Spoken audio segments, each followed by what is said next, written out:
नमस्कार साथियों, कैसे आप सब। उम्मीद करता हूँ कि आप सभी स्वस्थ होंगे, खुश होंगे और उसी होश और जोश के साथ एक सकारात्मक ऊर्जा के साथ निरंतर अपनी पढ़ाई कर रहे होंगे।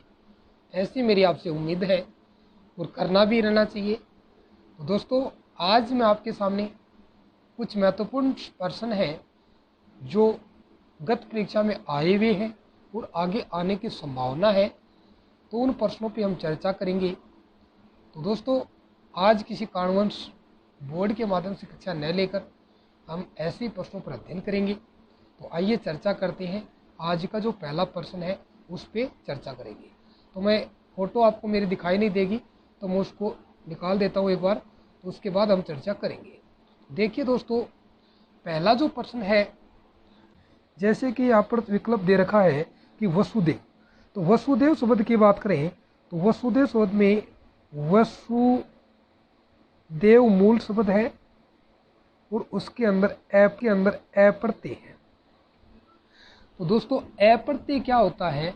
ये अप्रत्ययवाचक प्रत्यय होते हैं, ये तद्धित प्रत्यय होते हैं।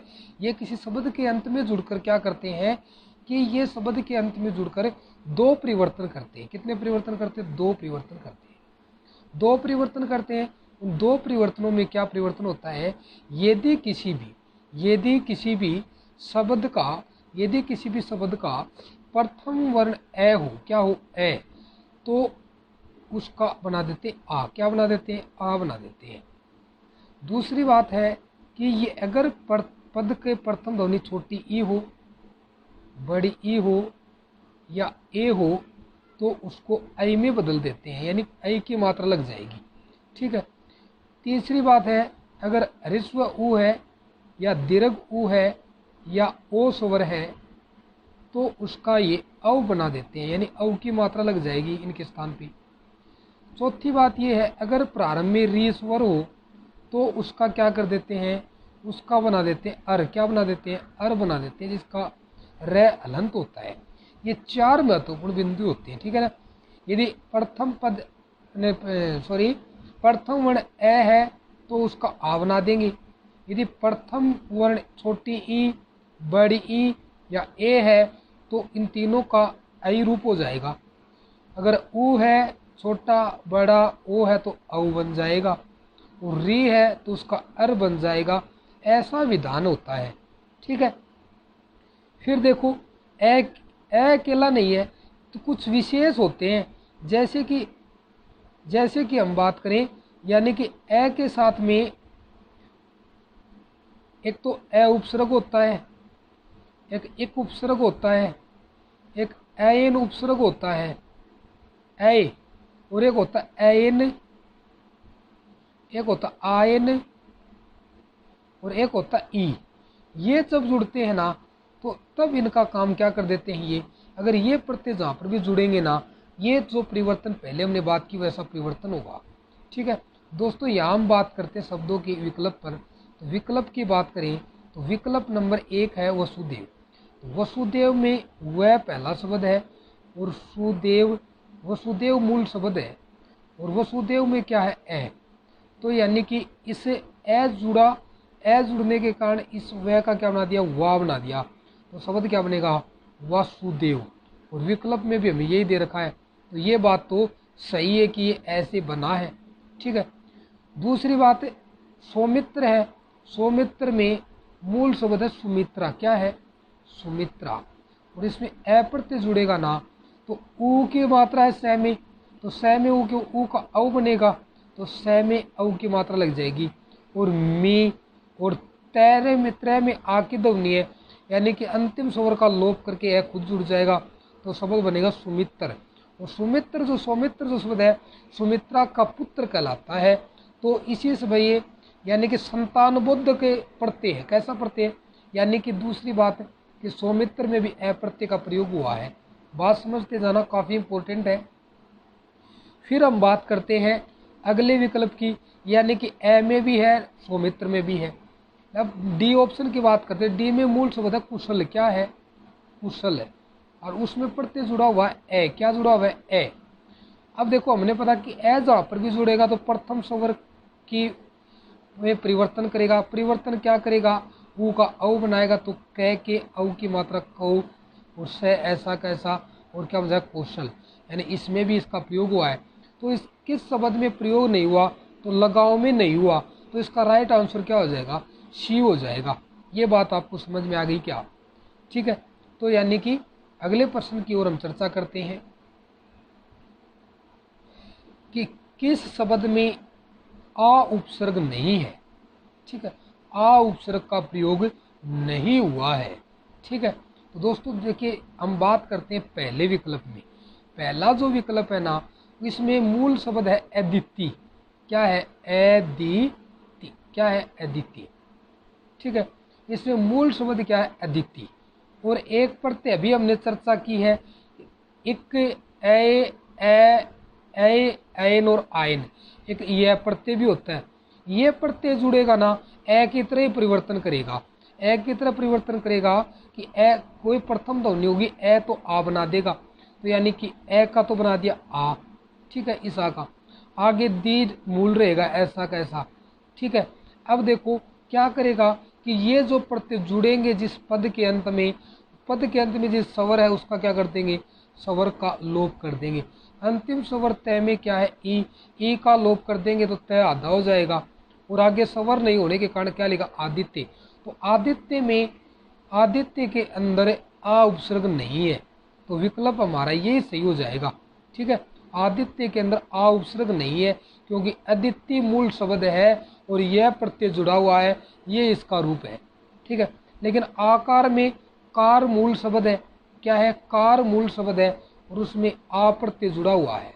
ठीक है, आदेश में देश मूल शब्द है और उसमें आ प्रत्यय जुड़ा हुआ है। ठीक है, आघात में घात मूल शब्द है और घात पर भी जुड़ता है, तो अंतिम स्वर का लोप करके खुद जुड़ जाएगा। और प्रारंभिक स्वरों की प्रारंभिक स्वरों में पुनरावृत्ति, सॉरी, प्रारंभिक वर्णों में क्या कर परिवर्तन कर देते हैं। ठीक है, तो अगले प्रश्न पे हम चर्चा करते हैं। अगला जो प्रश्न है 3 का इम्पोर्टेंट प्रश्न है। इसमें पूछा गया है कि 19 शब्द में उपसर्ग व मूल शब्द क्या है। तो दोस्तों 19 का मतलब होता है कि एक संख्या है 19, यानी कि 20 से पहले आने वाली संख्या होती है, और 19 होता है वो 20 से एक कम होता है। तो यानी कि यहाँ पर 19 प्लस 20, यानी कि मूल शब्द तो क्या हो जाएगा 20, और 20 से एक कम, उनका मतलब कम, एक कम। तो यहाँ पर उत उपसर्ग तो नहीं होगा, ये तो संस्कृत का है, उसी का रूप उद होता है, तो ये भी नहीं होगा। और दोस्तों उन भी नहीं होगा, तो इसका राइट आंसर क्या हो जाएगा, डी ऑप्शन हो जाएगा, उन जोड़े 20। यदि हलंत न मिले तो ये भी कर सकते हैं, तो राइट आंसर क्या होगा इसका, डी। 19 शब्द में उपसर्ग व मूल शब्द क्या है, तो अन तो उपसर्ग है और 20 मूल शब्द है। ठीक है, अगले प्रश्न पे चर्चा करते हैं। 4 नंबर जो प्रश्न है कि सच्चिदानंद में शब्द का संधि विच्छेद क्या है। तो सच्ची प्लस दानंद, तो ये तो नहीं होगा, और सत्य प्लस चित जोड़ आनंद, इसका राइट आंसर बी होगा। ठीक है, सत्य प्लस चित प्लस आनंद। ठीक है, तो सद प्लस चित भी नहीं होगा और सचित भी नहीं होगा। देखिए यहाँ पर 2 खंड होते हैं इसके, यानी कि पहला है सत्य प्लस चित, सत्य प्लस चित मूल शब्द ये। अगर तैवर्ण के बाद में अगर चैवर्ग च या छ या तालव्य स आता है, तो तैदय के स्थान पे भी क्या हो जाएगा, च हो जाएगा, और इसीलिए यहाँ पे इस तय का च रूप यहाँ पे बन गया। ठीक है, फिर आगे दूसरा दे रखा है चित्त प्लस आनंद। यहाँ पे भी एक व्यंजन संधि का नियम और है कि प्रथम वर्ण के बाद में कोई सघोष वर्ण योग करता है, तो यहाँ पर क्या हो जाएगा, वहाँ पर प्रथम वर्ण तीसरी बन जाएगा, इसीलिए तीसरे तय का तीसरा दय बन गया। तो इसी रूप में यहाँ हम बात करें तो इसका टुकड़ा बनेगा सत्य, तय के बाद में क्या आ गया, च वर्ण आ गया, तो ये तय का बन गया च। फिर है आगे ची मूल शब्द है ही, तो इसका बन गया ची।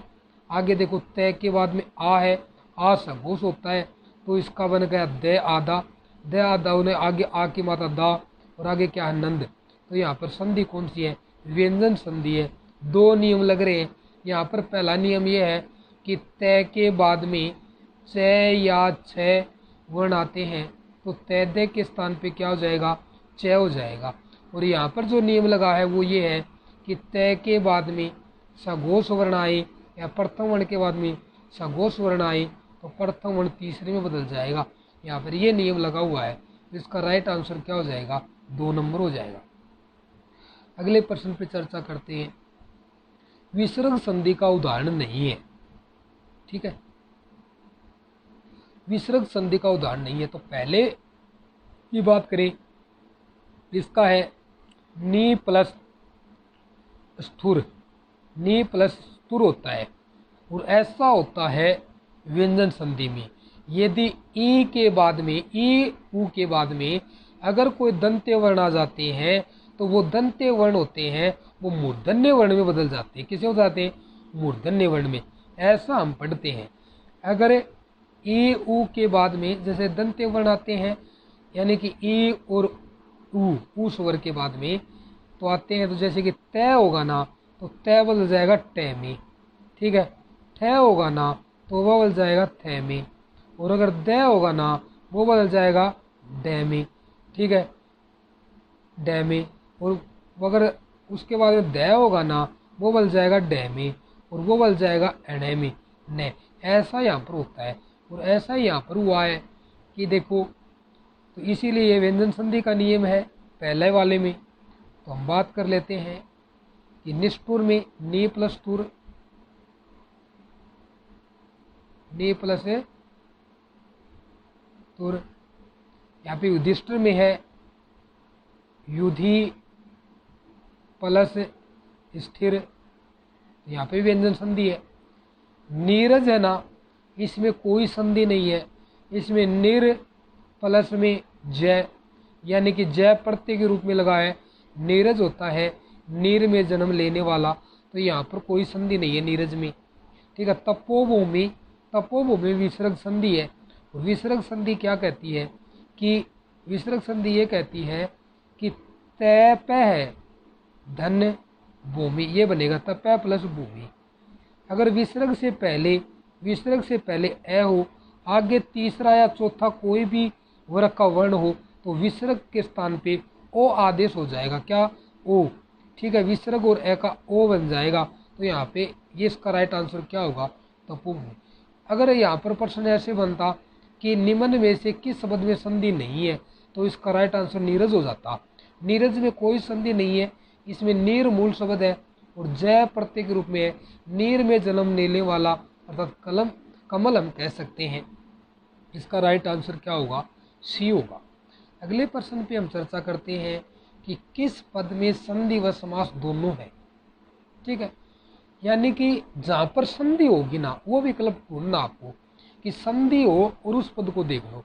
तो देखिए, हम बात करते हैं पहले विकल्प पे, पद दलित में कोई संधि नहीं है।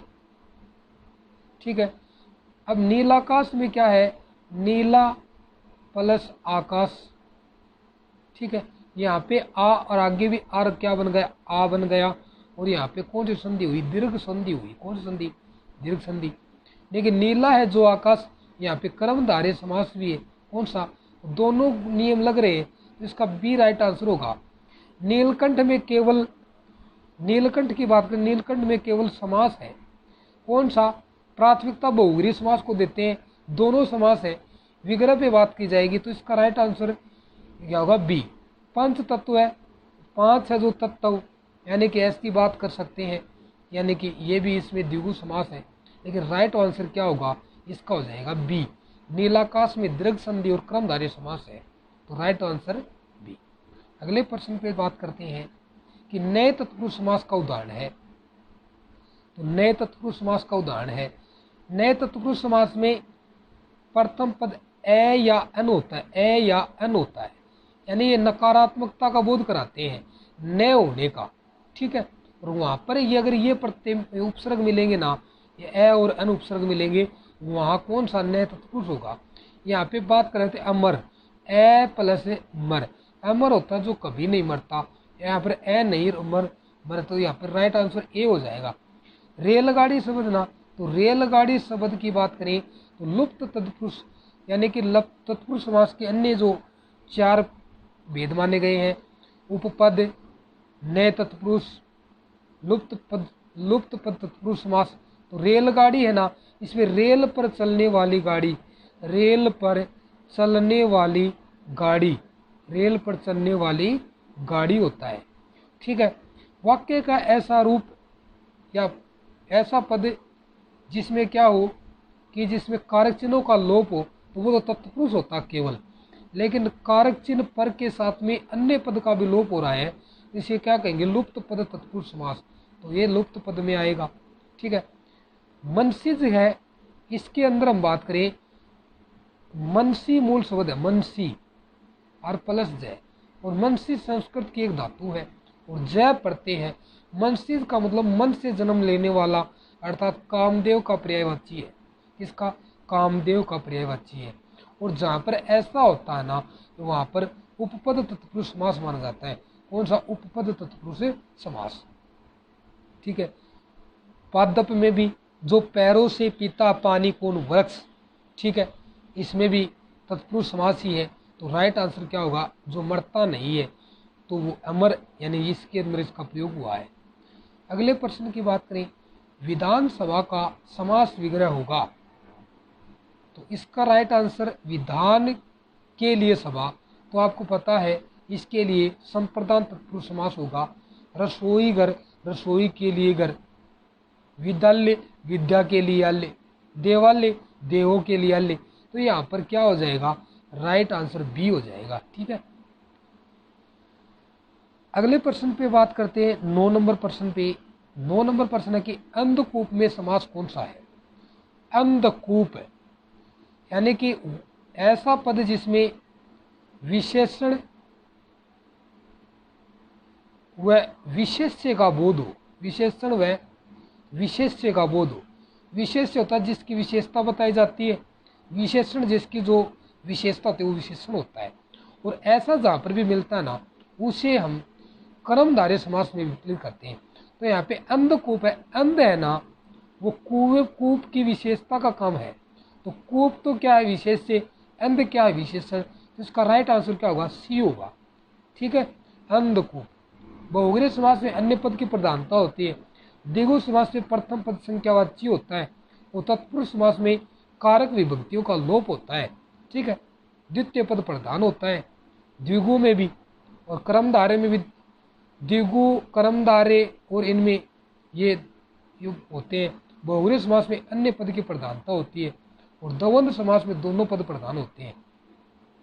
लास्ट प्रश्न उस पर चर्चा करते हैं कि तेला पद में समास कौन सा है। काफी इंपॉर्टेंट प्रश्न है कि तेला शब्द में समास कौन सा है। तो तेला का अर्थ क्या होता है, पहले हमें इस बात को समझना है। तेला होता है 3 वर्तों का समूह है। 3 वर्तों का समूह है, तेला कहलाता है। अर्थात मान लीजिए आज मान लो शनिवार होता, हमने शनिवार का व्रत किया, अगले दिन मान लो शिवरात्रि आ गई रविवार की, तो शिवरात्रि कर ली, उससे अगले दिन सोमवार कर लिया, तो एक साथ 3 व्रतों का समूह हो गया। तो इसीलिए तेला जो पद है उसमें द्विगु समास होगा। क्या होगा? द्विगु समास। तो दोस्तों जो प्रश्न किए हमने, तो यहाँ पर हमने उनके प्रश्न और उत्तर एक साथ किए हैं। तो दोस्तों आज मैं आपके लिए ये प्रश्न लेकर आया हूँ, आगे हम और प्रश्न लेकर आएंगे। तो दोस्तों आप वीडियो को ज़्यादा से ज़्यादा शेयर करें, बताइए कैसा लगा आपको वीडियो। तो all the best, thank you. आप सभी खुश रहो।